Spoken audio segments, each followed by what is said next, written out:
Bueno, vamos a hablar un poco del práctico 7, que es el primero que introduce funciones de varias variables. Fundamentalmente vamos a estar trabajando con funciones definidas de R2 a R, aunque después también vamos a trabajar un poco con funciones de R3 o de Rn en general a R, y también vamos a generalizar un poco a funciones que están definidas a un espacio más grande, digamos, a un Rm en general.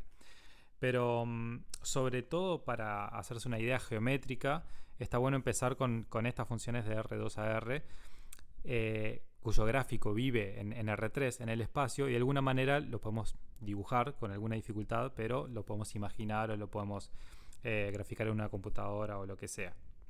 Los primeros ejercicios, bueno, el primero tenemos acá como esta definición que está, la vimos en el teórico también, está en las notas, está en los libros, que ayuda de alguna forma a representar esas gráficas que viven en R3 y que a veces se nos dificulta dibujar. Bueno, hacer algunas representaciones que tienen mucha información, pero en el plano. En este caso son las curvas de nivel.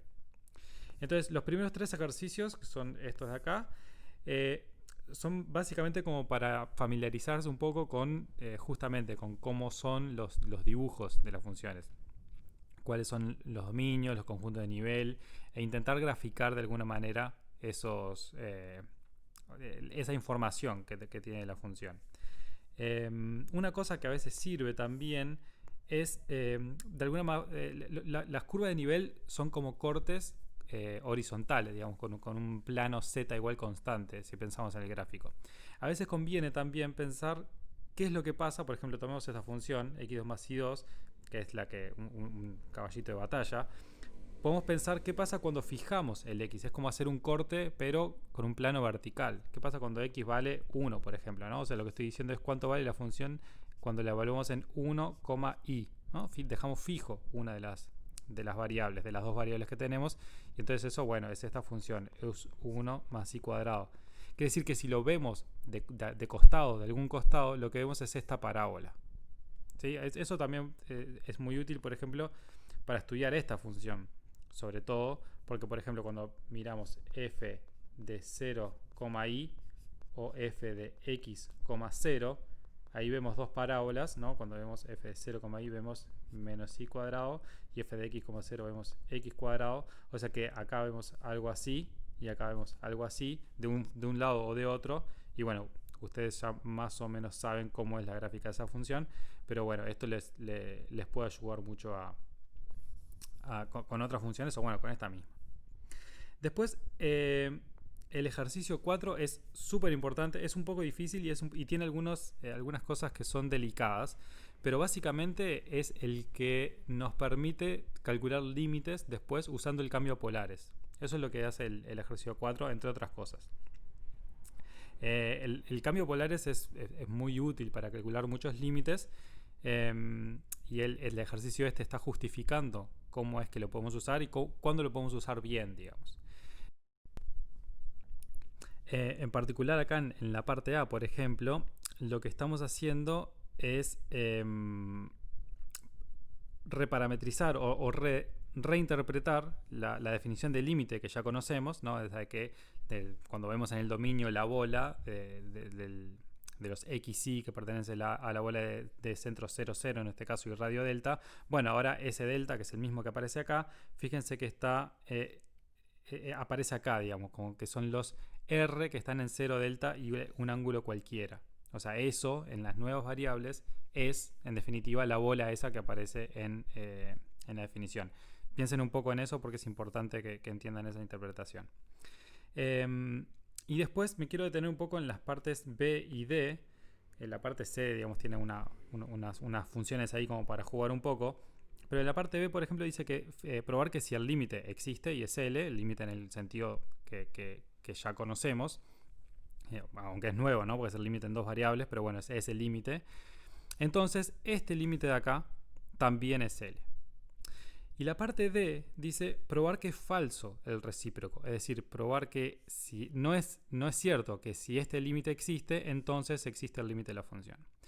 Esto a priori podría decir, bueno, pero ¿qué está pasando? Porque me están diciendo que puedo usar polares para calcular límites, pero me está diciendo que no vale el recíproco de esta parte B, que es en definitiva lo que estoy haciendo. Estoy calculando un límite con polares y para poder después decir que este límite existe.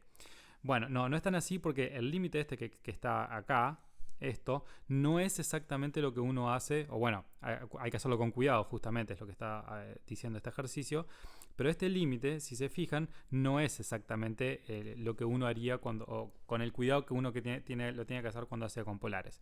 Porque ¿qué es lo que estamos haciendo acá? Acá estamos haciendo el límite cuando r tiende a 0, pero para cada tita fijo.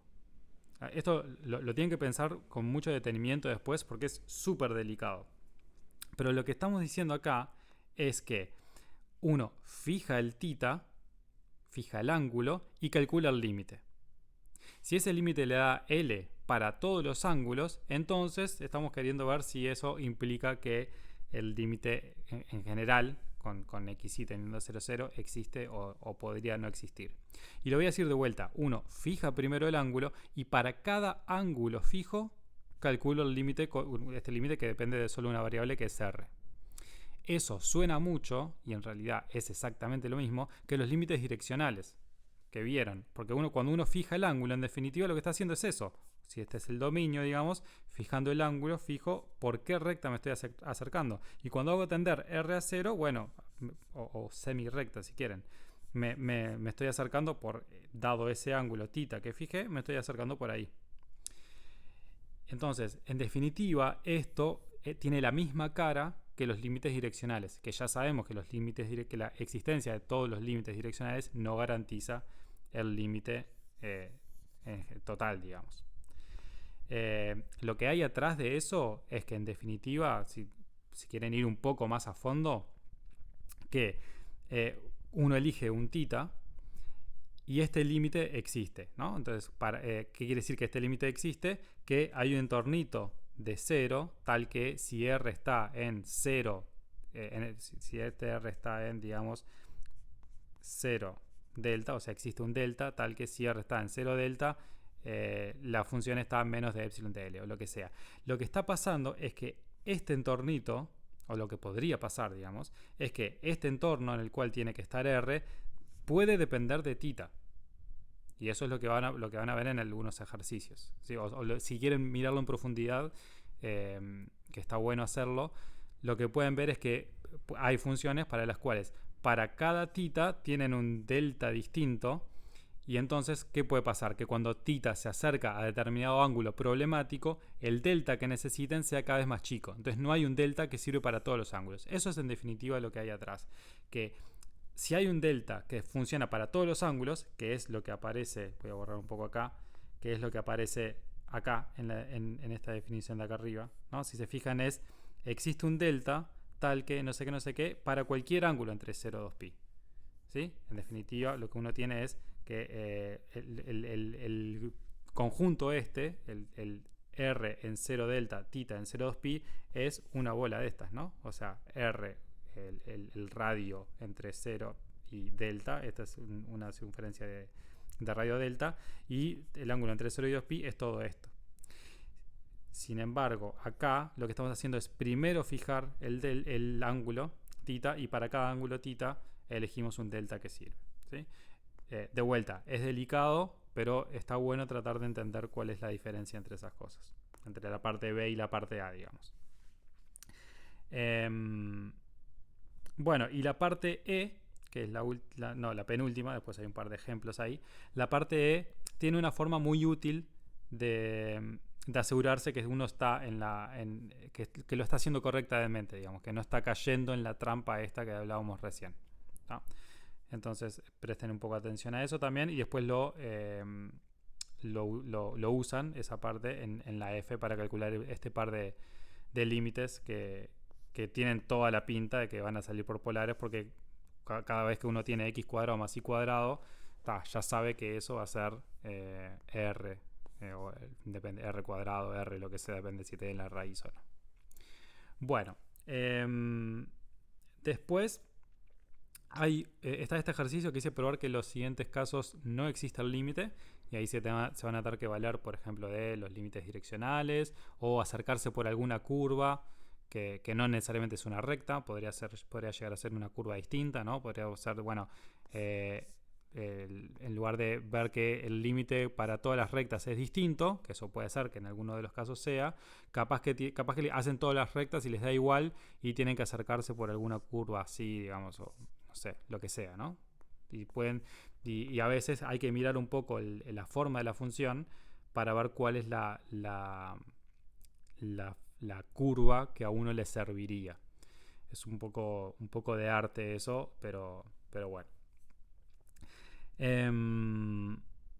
Después, el ejercicio 6 es parecido en algún sentido a la parte del ejercicio 4 que vimos recién, que es cuando uno tiene un producto, en este caso es cuando tenés el producto de algo que depende del R, perdón por volver para atrás, pero es cuando tenés que la función la puedes escribir como un producto de algo que depende de R y otra cosa que depende del ángulo, entonces ahí es más fácil usar polares. Y bueno, eso tiene algún sabor a esto que está acá, que es cuando uno tiene una función que en el límite es f, una función que tiende a 0, y multiplicada por otra función acotada, entonces el producto es algo que tiende a 0. ¿Sí? Es algo que ustedes ya conocen de límites en una variable, y ahora tendrían que generalizarlo y después aplicarlo a estas partes que aparecen acá en el 6b.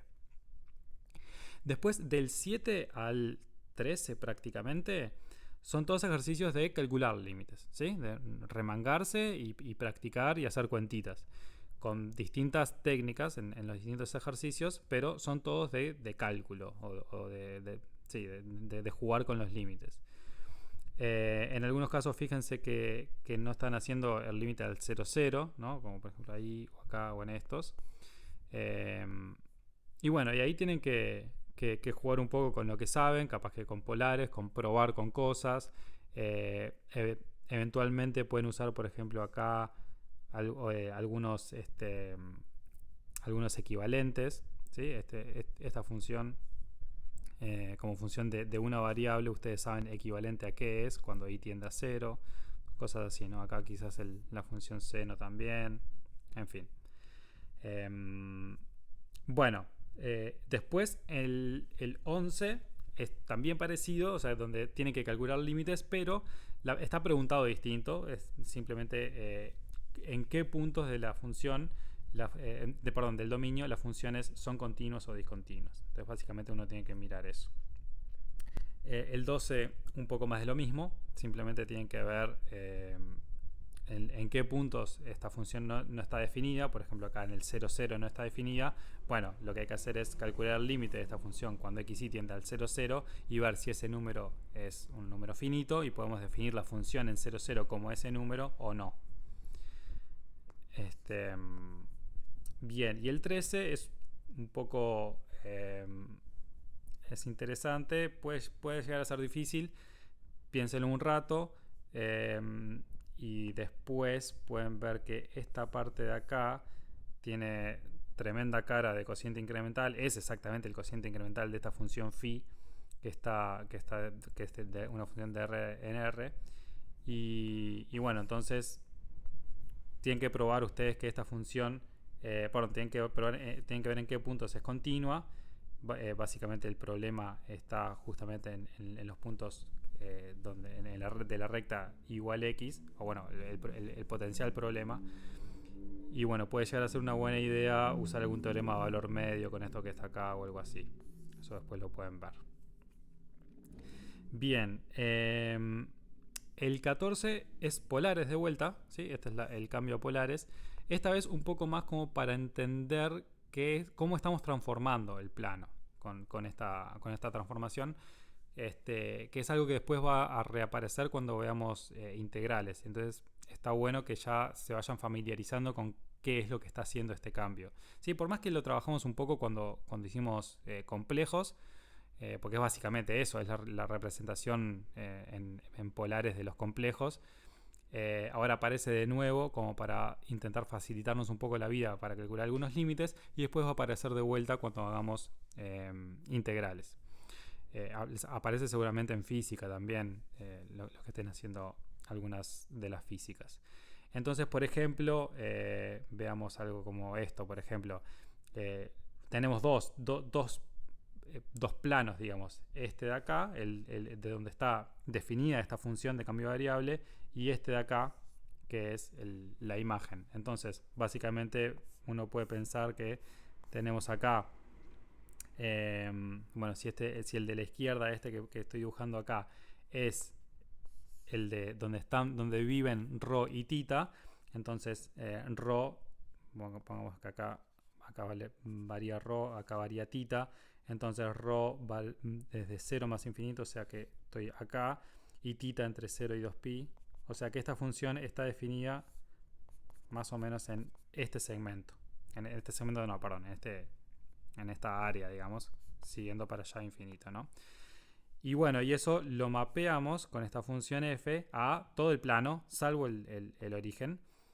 Si quieren pueden fijarse a dónde va el origen, cómo extender esto para ver cómo captura el origen también ahí. Pero bueno, en definitiva, por ejemplo, acá nos dice, bueno, agarra una recta ρ igual constante. Ρ igual constante es una recta así. Y hay que ver a qué va a parar eso, ¿sí? Con esta función. Bueno, creo que un poco la intuición nos dice que eso va a ir a algo así. Y bueno, después pueden ver a dónde va una recta así, o a dónde va una recta, no sé, a dónde va algo así. Pueden jugar un rato con eso, que es bastante entretenido. Entonces, bueno, la idea es ver que esta recta con la que jugamos al principio, por ejemplo, la función esta lo que está haciendo es como doblar esto, ¿no? Como muy difícil de hacerlo así escribiendo, pero bueno, espero que se puedan imaginar qué es lo que está haciendo esto, ¿no? Como desdoblar esto haciéndolo así, girándolo. Bueno, después está el 15, que el 15, si se fijan, dice probar que cierta función, bueno, acá aparece ya la función de Rn en Rm, es continua, sí, solo sí, para todo abierto en el codominio, la preimagen es un conjunto abierto. Entonces, esto es bien interesante porque da una definición de continuidad. O sea, la definición de continuidad depende fuertemente de cuál es la noción de distancia que estamos usando. Porque, en definitiva, la definición de continuidad, que es la definición es muy parecida a la definición de límite, es, bueno, una función es continua en un punto si tan cerca como quieras estar de f del punto, existe un entornito tal que si estás ahí cerquita de ese punto, las imágenes están cerquita. O sea, lo que se repite ahí es la palabra cerca, ¿no? Entonces, y la palabra cerca obviamente depende de la distancia que tenemos definida. Entonces, lo que está haciendo esta parte A, digamos, del ejercicio 15 es traducir esa parte, esa noción que dijimos recién de cercanía, de alguna manera deshacernos de eso y decir, bueno, yo defino, fíjense que es un sí solo sí, o sea que esto podría ser efectivamente la definición de continuo, ¿sí? O sea, podríamos haber definido continuidad como esto que aparece acá, ¿sí? Claro, ¿qué conjuntos son abiertos? Obviamente depende de la distancia, ¿sí? Porque para determinada manera de medir las cosas, algunos conjuntos pueden ser abiertos y para otras no, ¿sí? Eso no pasa en Rn, pero podría pasar en otros espacios. Entonces, lo que está haciendo esto es dar una definición que es un poquito más general, en el siguiente sentido. Si vos sabés medir cosas, si vos sabés calcular distancias, entonces la definición que vimos sirve. Ahora, si no supieras calcular distancias, pero sabés cuáles son los conjuntos abiertos, por alguna razón rara, sabés cuáles son los conjuntos abiertos, pero no sabés medir distancias, bueno, entonces todavía podés definir la continuidad como esto que aparece acá, ¿sí? A raíz de cuáles son los conjuntos abiertos y cuáles son las funciones para las cuales las preimágenes de abiertos son abiertos. Eso que parece tan raro y tan innecesario, en realidad es una generalización de la continuidad a lo que llaman espacios topológicos, donde no necesariamente tenemos una distancia, una manera de medir las cosas, pero sí tenemos noción de cuáles son los conjuntos abiertos, ¿no? Bueno, después algo parecido con los cerrados, y después un ejemplito ahí donde ponen en práctica esto de los conjuntos abiertos y bueno. Ahí termina la parte, antes de pasar a los ejercicios opcionales, es un práctico que lleva su tiempo, pero bueno, que es bastante divertido. Vamos a pasar muy brevemente por los ejercicios opcionales. El 1, básicamente lo que dicen es que miran el gráfico de una función, uno puede definir el gráfico, por ejemplo, en R, el conjunto, si uno tiene una función que va de R a R, entonces el gráfico es este conjunto de acá, que uno lo mira como subconjunto del plano, ¿sí? O sea, como subconjunto de R por R, donde este es uno de los R y este es el otro de los R. ¿Sí? O sea, esta función que grafica acá, que es una función de cálculo 1, digamos, de cálculo en una variable, el gráfico lo dibujo en el plano, obviamente. Entonces, miro esta curva como un subconjunto del plano. Eso es lo que está dicho acá. ¿Ah? ¿Ven? Y acá está el subconjunto de Rn más m. En el caso de esta función de R en R, n más m es 1 más 1, que es 2, que es el plano en el cual dibujé esto. Bueno, lo que pide ver el ejercicio 1 es ver que esta gráfica, como tal, como subconjunto de R2, es un subconjunto cerrado. El ejercicio 2 es muy interesante también. Uno tiene un conjunto acotado y se define el diámetro del conjunto como básicamente cuán lejos pueden estar dos puntos cualesquiera del conjunto. Ahí empiezan un poco a jugar con la compacidad. Y después, en la parte B, con esto, que aparece después algo más o menos parecido en el ejercicio 7, pero al revés, que tiene que ver con que, fíjense, lo que dice acá es que uno toma dos puntos y cuando le aplique la función, los puntos le quedan más lejos de lo que estaban, ¿no? Eso es lo que dice acá. Uno tiene dos puntos, piensen en, yo qué sé, agarran el 1, 1 y el 2, 2. Estos puntos están a determinada distancia. Bueno, cuando yo le aplico f a estos puntos, ahora estos puntos, las imágenes, están más lejos de lo que estaban los puntos originales. Eso es lo que dice acá. Entonces, bueno, la idea es ver que si tenemos un conjunto compacto, en particular donde se cumple lo de la parte A, entonces esto no puede pasar. Bien, el 3 es interesante porque mezcla un poco lo que ustedes están acostumbrados a ver desde el álgebra lineal, digamos, con la continuidad. Y en particular consideramos la función determinante de una matriz 2×2, que tiene entradas A, B, C y D. Y bueno, la idea es ver que esa función determinante es una función continua. Acá el R4, digamos, es el que está jugando el papel de las cuatro entradas de una matriz 2×2. Bueno, aparece acá también, ¿no? Y ahí aparece un poco también la idea de invertibilidad como de una matriz, como el conjunto de matrices donde el determinante se anula o no se anula. Y bueno, y ahí jugar un poco con si las matrices que son invertibles o que son no invertibles forman un conjunto cerrado o lo que sea en el espacio de matrices, mirándolo como R4. Después del 4 es un límite que tiene alguna dificultad un poco mayor, pero bueno, no deja de ser un límite de una determinada función con otra funcioncita que aparece ahí, digamos, que se llama epsilon de x. El 5 nos dice, tenemos un conjunto y tenemos que probar que si toda función continua de ese conjunto en R es acotada, entonces necesariamente C es un conjunto compacto. Es como una versión, de alguna manera, el recíproco del teorema que ustedes saben de Weierstrass, digamos, que si es un compacto y una función continua, una función continua en definir un compacto, es acotada y además alcanza máximo y mínimo. Bueno, esto es al revés, ¿no? Que no tenemos una función, sino que tenemos un conjunto ahora, y que si toda función continua es acotada, entonces necesariamente el conjunto es compacto. Entonces acá la idea es ver cómo jugar con eso, con construirse funciones. Quizás puedan suponer que no es compacto y ver si se pueden construir una función que no sea acotada como para poder, eh, demostrar por absurdo esto. Y creo que es el 6 es similar en el sentido de que generalizamos algunas ideas que traemos de una variable.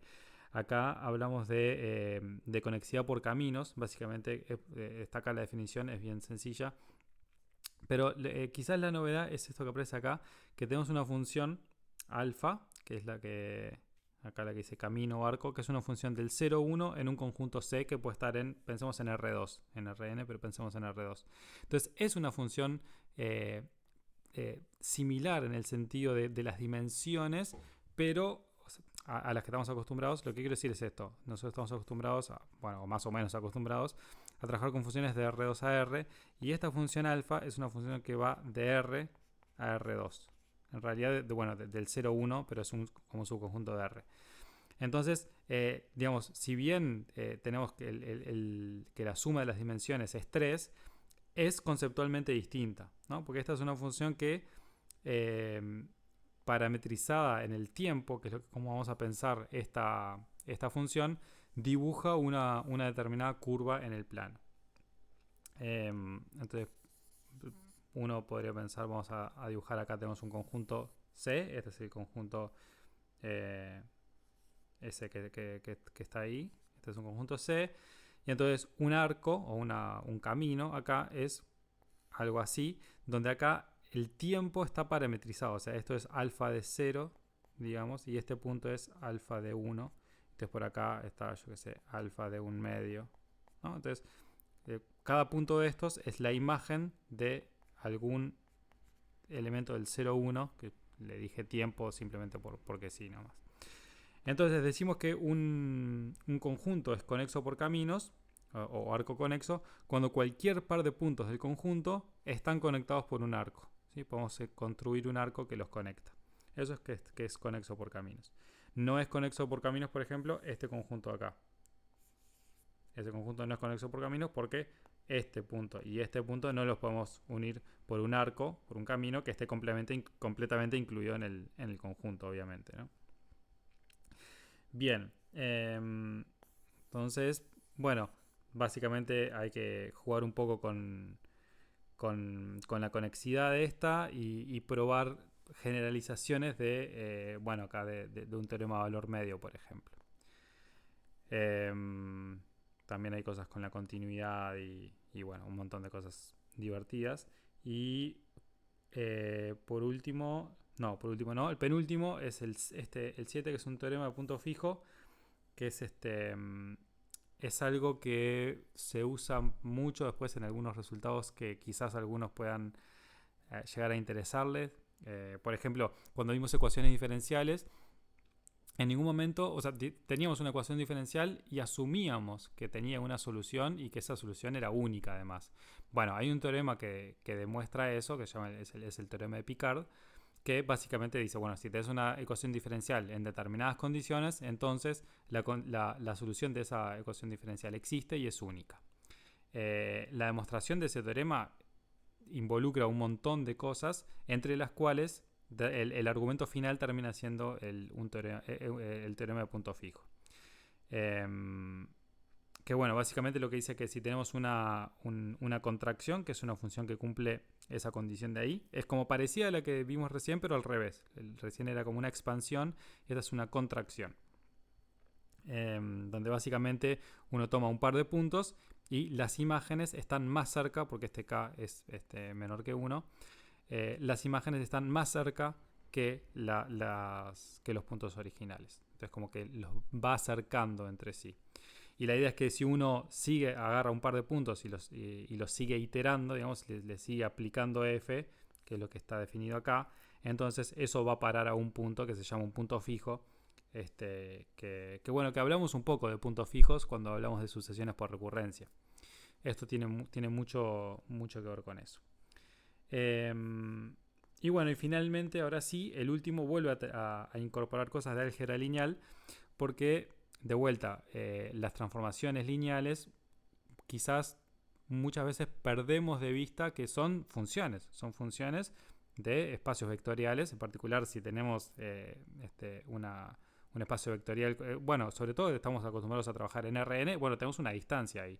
Entonces, esto que es una función, en definitiva, nos podemos preguntar si es continua, y eso es lo que tenemos que ver al principio acá. Entonces, esto es como ver un poco las transformaciones lineales desde la perspectiva de la continuidad. Las transformaciones lineales son de las más sencillas que uno puede estudiar. Entonces, bueno, uno esperaría que algunas de estas cosas sean fáciles de resolver, de ver la continuidad, en fin.